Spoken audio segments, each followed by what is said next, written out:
That's why we do it. I'm setting up down here on a turkey dump down at a turkey farm. And these are great locations because, well, everything likes poultry, especially the coons.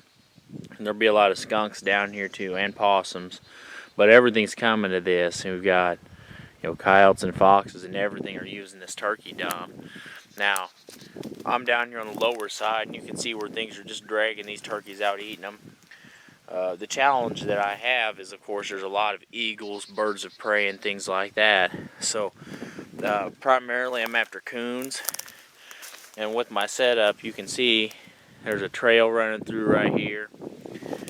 And there's another trail that comes through that brush that comes right up along that rock. So I've got two trails converging right here. That's a great place to set a trap because of the brush. I'll never have to worry about catching an eagle or anything along those lines. So I'll have a trap sitting right here in this vicinity. And everything I'm going to use today is just going to be DPs. I may set a foothold somewhere in this area. But mainly my footholds are going to be on out on the travel paths coming to this, so that I don't catch any eagles or things like that I shouldn't be catching. So I'm going to set DPs here, and then over that direction there's a hole coming underneath the road on the county road, underneath the fence, and they're following that fence road down to here. So I'll have a foothold set on that to catch coyotes and stuff. So I've got two trails converging together right here. One's coming through here, going right for these turkeys, and then one's coming through right here. So I'm going to double up on traps in this location.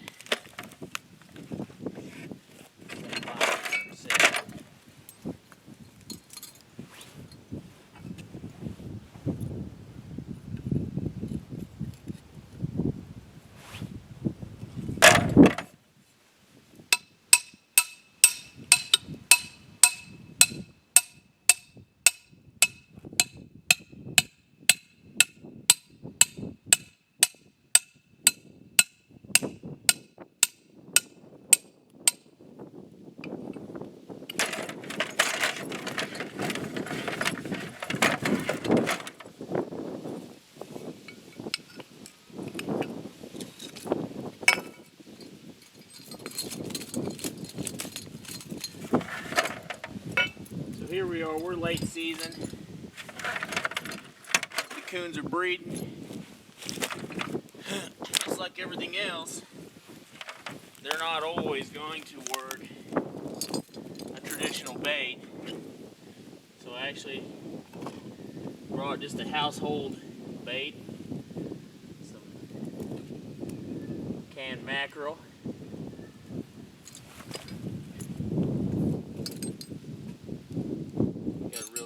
Fishy smell to it. I work my trigger. I want this stuff just crushed up real fine under the trigger, so they have to work for it.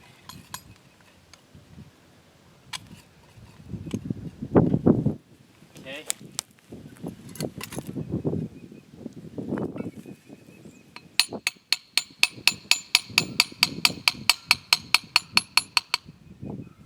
And I've got a trailing scent. This is fish oil that's mixed with some various glands. And then my final touch here, and this is strange, but it really works, is Caven's Otter Lure Supreme. We're just using a tiny dab smeared on the rim. I'm going to do the same thing on the other trap. And see, this trail comes through right here. Right here. This is the spot where they're dragging these turkeys out of this pit. And so, obviously, this trap is going to be right in their face. I mean, I want it right there where they're going.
don't want that under the trigger, so that they have to work for it. Okay.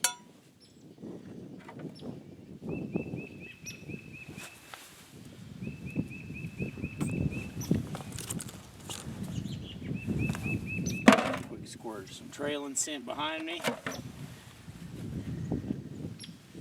And again, this is just Caven's Otter Lure Supreme. I've never actually caught an otter with this stuff.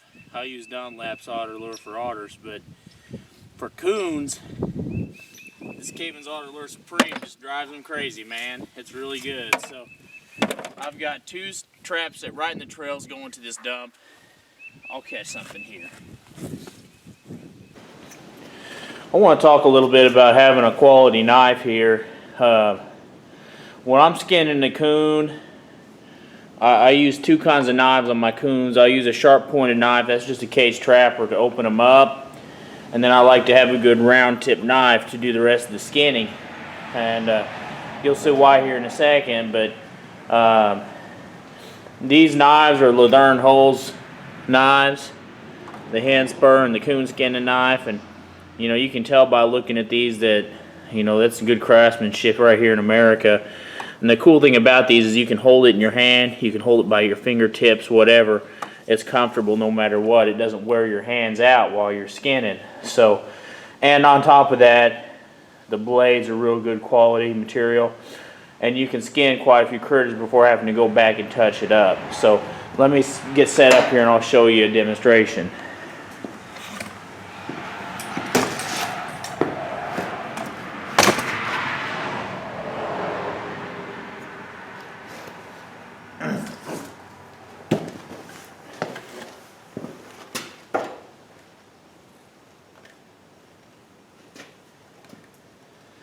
Here's where the sharp point knife is.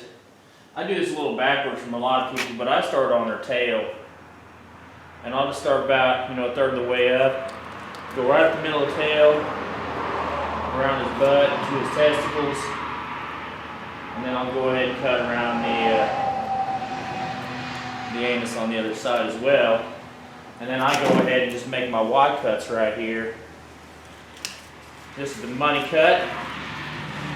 You start kind of on the inside of his heel and go down to where his testicles are at. And if it's a sow, well, you just got to use your imagination on where the testicles will be, but that's that.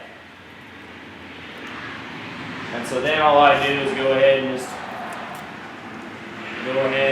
wring the legs. You'll notice I don't have no fancy equipment or anything like that. I'm just an average good old boy like the rest of you guys. The reason I do the legs the way I do, I don't want to have to cut hair because hair dulls your knife really fast.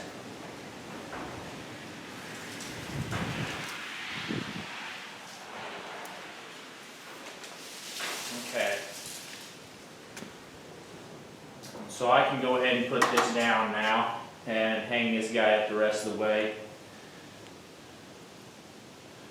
If you hang your animal up after the legs have already been ringed,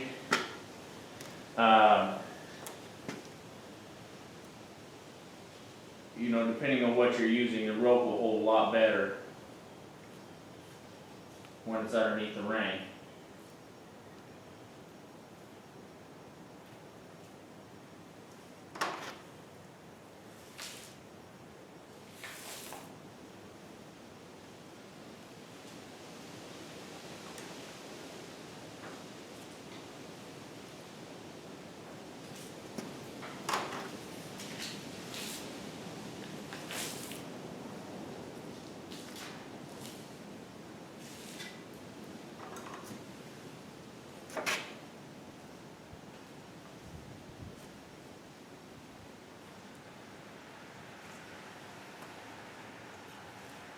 Okay, let's go ahead and get around this tail now. For you guys that have trouble stripping your tails, pay attention.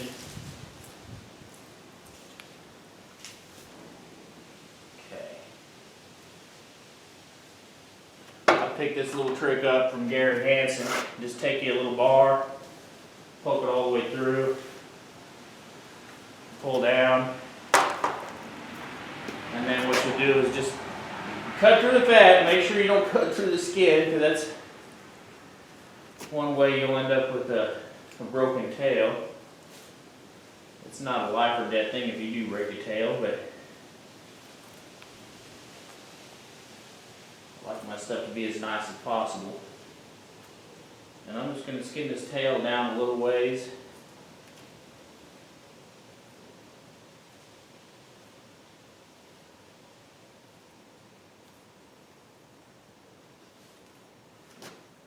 So I've got it down there a good ways. Now I can just take my tail stripper here, just clamp it on and just pull the tail through. That one's a little harder. And when I'm pulling, I just like to roll it up. That fur makes it a lot easier to get a hold of these things.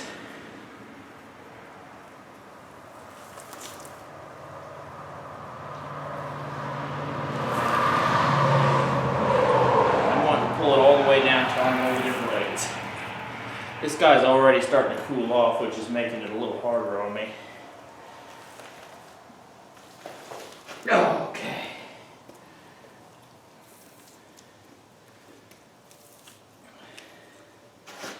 See, there's a little spot here underneath his elbow. You can poke your finger through and just kind of pull. Same thing right here. Just poke through and pull. Let's make sure you can see the rest of this.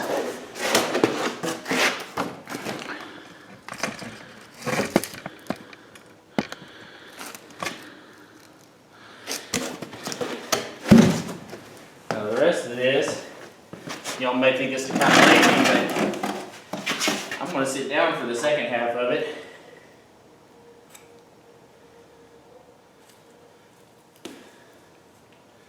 It's right at the end of his feet. I'll cut her off. There we go. And now we're on the head.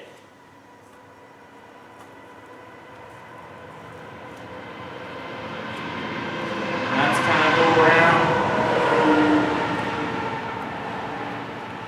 All the way around his head. I'm watching for the ear cartilage, which I can see it kind of starting to. So here's his ear cartilage right here. And I've got a pretty good bump. I want to cut his ear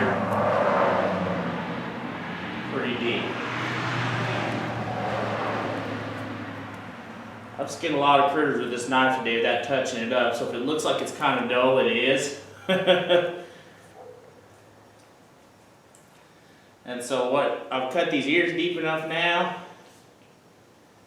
that I've got a hole I can stick my finger in. Same thing over here. That hole really, you got something to grab a hold of here, it makes cleaning these heads so much easier, having that downward pressure. And same thing, once you get to that corner of that mouth, you can use those lips to pull down. Ooh.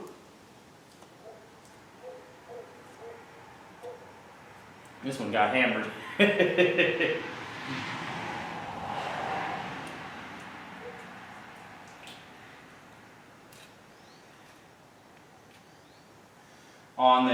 On the lips, the bottom jaw is a pain in the butt. I just skin it down till I get to these bottom teeth, and then I stop on the bottom lip. I don't go any further. And I'm to his eyes now. I kind of have a big eye hole there. I'm going to finish this up with this other knife. I haven't used it today.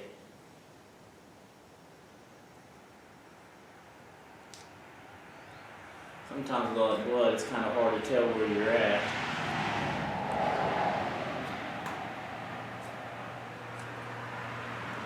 I'm going to go ahead and cut this bottom lip off because it's in the way.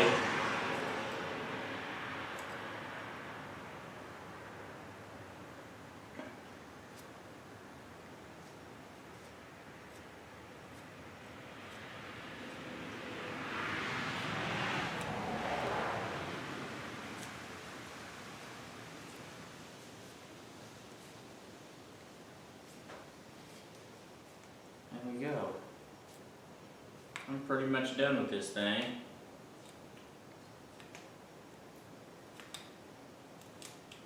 There we go. That's all done.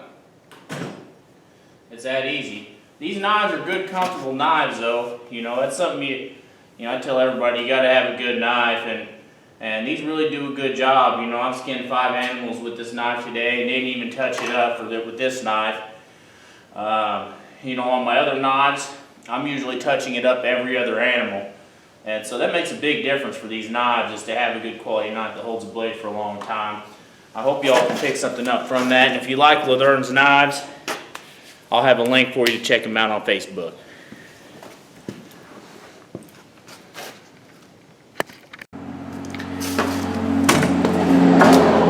Next thing I'm going to show you is a little bit of fleshing. What I use here is the Blue English system. I absolutely love it. So I'll go ahead and stretch this guy out on here as far as I can get him. One of the first things you'll notice about this thing is the saddle right here. Really helps hold your hide in place, which is awesome. Just go ahead and take your sharp tip knife and run it down this tail. Some of y'all may use a tail slitting guide. If you do, that's awesome. I don't have one. This is the hardest part on these coons, is right here behind the ears. It's got gristle down to roughly right here, so you got to have a sharp knife. Now, this is the Blue English knife that came with the system I have. A lot of you guys are just going to have neckers, and that's fine. But you want to have a sharp knife for this. It'll really make your job a lot easier. And you see how that's bulging up right there? That ain't no good. I actually need to pull some slack up on the tip of the nose to keep that from bulging up like that. I'm just going to hold my knife at an angle to kind of keep from slicing through that. And I'm just going to keep going until I get down to where the fat's starting to roll real easy. Just about right there. Oops.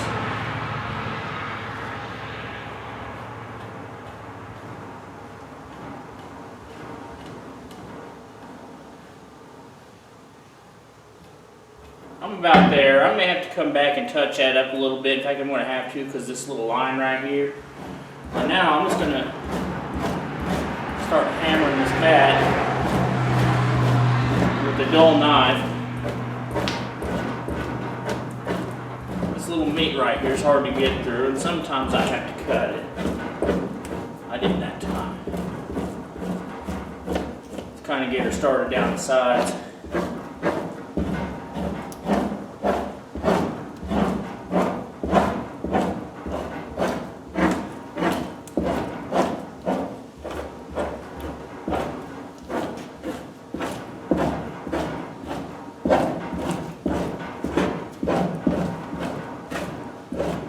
I always go a little bit down on the tail because that fat goes down into the base of that tail.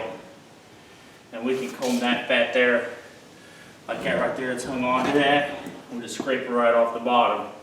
And so now, I'll go ahead and touch this up while I'm here. Just shave that gristle right there off.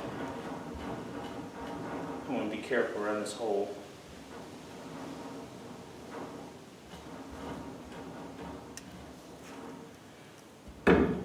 Back a little later and finish touching that up. But you get the idea. There's a little bit right here. I'm no pro, folks. I'm just an average good old boy. I'll turn this around.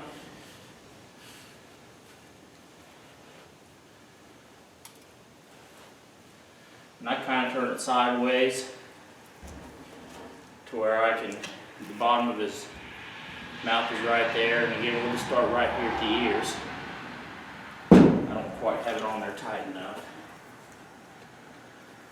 If you've got loose skin, you don't want no creases in your fur.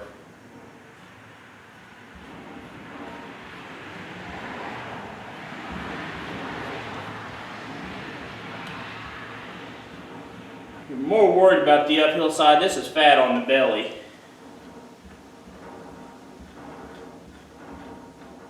Okay, I got her down to the fat again.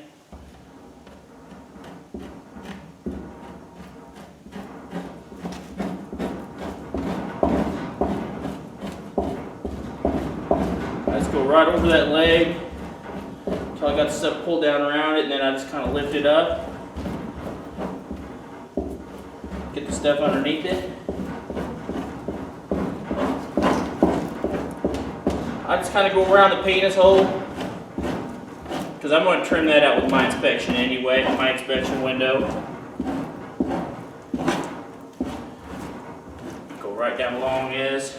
Again, all this right here is going to get trimmed out. I'm not too worried about keeping that clean. Just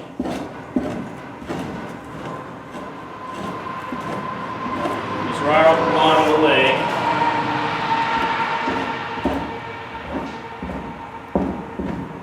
So that's clean. Then I got to turn it one more time. Down as far as I can. Same story. Sharp knife.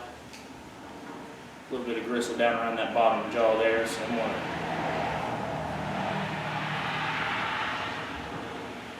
trim some of that off.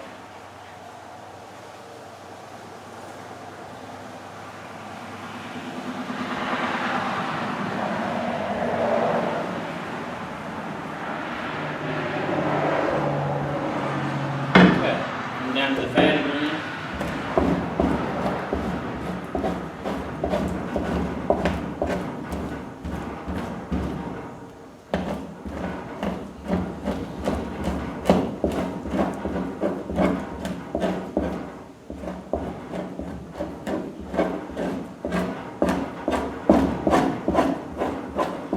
And right here with the penis, I'm just going to go around it because, like I said, I want to trim all that off. And I'm just going to strip all this right off the bottom. And so that's really it. That thing's fleshed. I have a video on my channel from Gary Hansen on how to board these things. I recommend watching it because he gives a lot of really good tips on that. I've got just a little bit left here on the tail that I'm going to kind of get off of there. And so that's it. That's a clean coon. I put an extra trap out down here yesterday. There's two of them. I couldn't find my third trap, but I was having a hard time with it.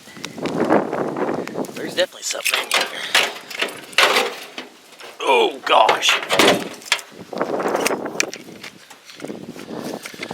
This guy may give me a challenge. We're gonna see what happens.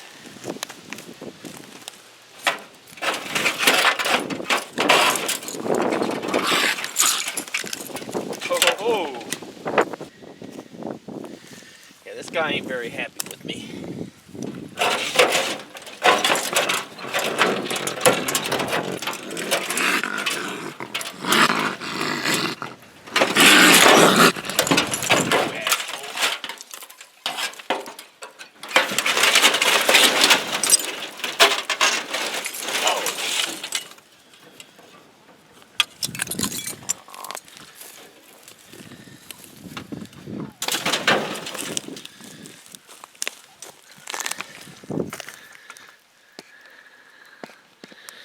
Well, he made a run for me.